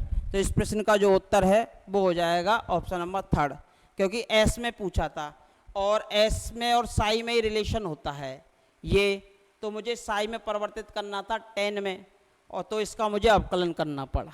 ठीक है बेटा, नेक्स्ट फोर बेस्ट, थोड़ा समय कम है, प्रश्न ज़्यादा हैं, इस वजह से कराने पड़ रहे हैं जल्दी जल्दी। ठीक है, इस वजह से हम इन प्रश्नों को करा रहे हैं जल्दी जल्दी, जिससे क्या है कि आप आसानी से प्रश्नों को सॉल्व कर सकें। वीडियो थोड़ा लंबा हो रहा है, 61 तक हो चुके हैं, और शेष जो प्रश्न हैं उनको नेक्स्ट वीडियो के अंतर्गत मैं आपको सॉल्व करा दूंगा। जब तक के लिए धन्यवाद, नमस्कार, राधे राधे, जय श्री कृष्णा। आप अपनी तैयारी को ऐसे ही जारी रखेंगे जिससे आने वाले एग्जाम में आपको अपार सफलताएं प्राप्त हों। आज की वीडियो में बस इतना ही। धन्यवाद, नमस्कार, राधे राधे, जय श्री कृष्णा। नेक्स्ट वीडियो में फिर मिलेंगे नए अंदाज के साथ। धन्यवाद।